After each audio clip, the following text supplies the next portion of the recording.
One of the most famous features of Aristotle's notion of friendship is that he describes the friend as another self. And he makes quite a thing out of this. He says it several times, especially in Book 9, and he provides arguments and analysis that flesh out what's supposed to be meant by this. And it's obviously central and important to him. At the same time, this closeness to the other friend still is presented in such a way that it is a very real question how what we might call egotism or egotistical motivation, one way or another, and the other directedness of loving the friend are really related in Aristotle's theory, seen under one, as one collected theory. One place where this is perhaps especially pertinent is when he talks about what goods you could wish for a friend. So you could wish all manner of good to a friend, and you would, and you do. It's part of the complete friendship that you wish the friend the best of goods, except there is a limit. And that limit is that you wouldn't want the friend to become a god, for instance, because then he'd no longer be any good to you, maybe. Maybe this is the whole basis. And in that case, we can see that there is a limit in Aristotle's analysis, so that there is this aspect or dimension that we could call egotistical. But that's not entirely certain that this is the whole thing, because in fact, Aristotle says the same thing about the first person, that is, what I could wish for myself. I could wish for myself and will wish and do wish all manner of good things, but I wouldn't want to wish to become a god, because that would be actually wishing to become something else. So it would actually be self-annihilation somehow, because I'm not a god. So if I were to become a god, it wouldn't really be me becoming a god, it would be me disappearing, and whoops, there's a god. So that's impossible to desire fully, Aristotle thinks. And it's possible that that thought also is in the background when he says that you wouldn't want that for the friend. And in that case, again, of course, there's a consideration there that's not egotistical. It doesn't go back to oneself, it's just for the friend, for his own sake. The question of the relation of oneself to the other and what's egotism and what's not egotism is, of course, mainly discussed when it comes to Aristotle when it concerns perfect friendship, which is between, the way that he's figured it, or his conceptualization here is of two adult, well-developed males who live together and act together. But he also brings in quite a lot of information about other kinds of relationships that he also terms as friendship and that he also uses as examples. And one of the extremes here, if the perfect or complete friendship between these two adults is, let's see, an extreme of equality, then an extreme of inequality would be his example of a mother's love for her child.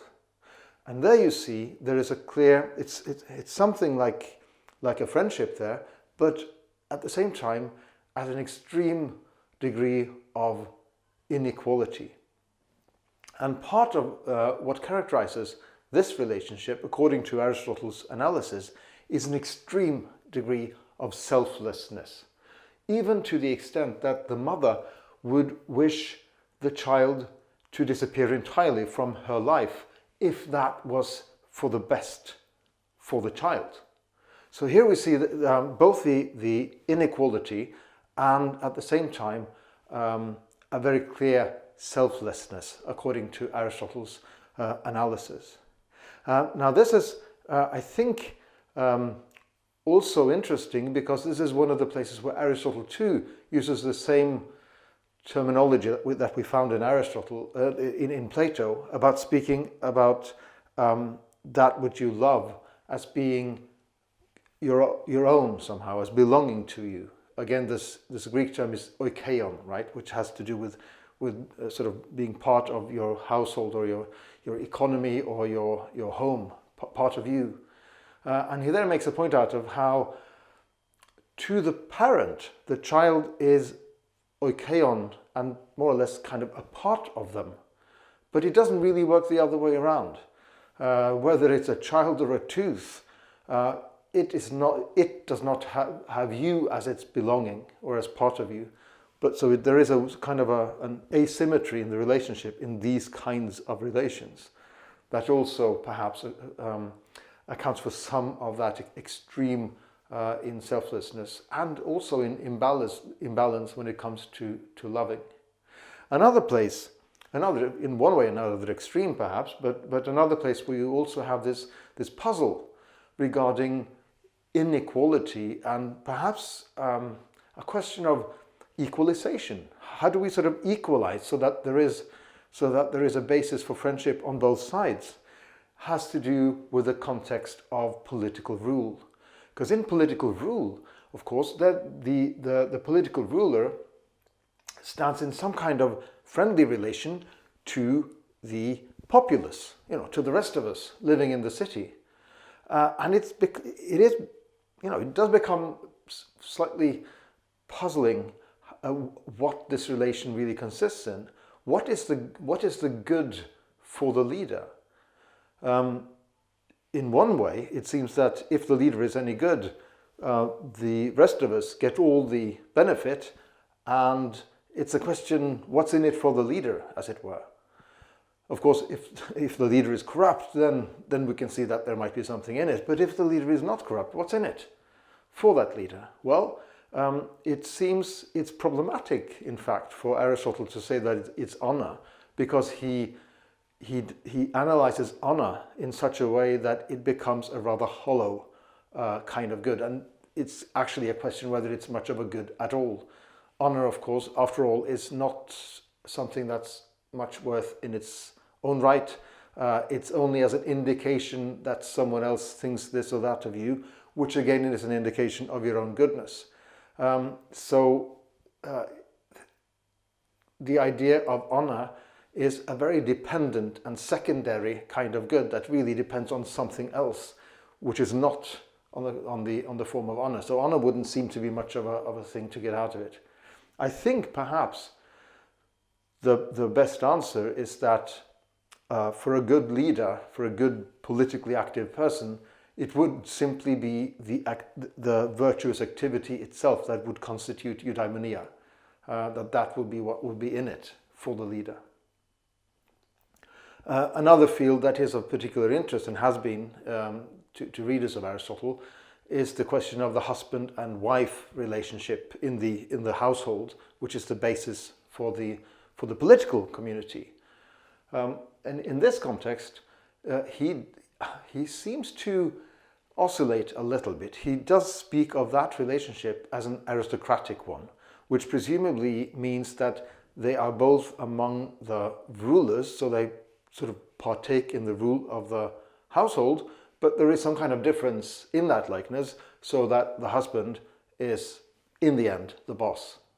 Aristotle elsewhere calls the same relationship a political one, which should mean that they take turns ruling, because that's the idea of a political relationship, is that you take turns ruling. But of course, in Aristotle's notion of the household and marriage, very much as was the reality in his time, it somehow never is the wife's turn. It's always the husband's turn.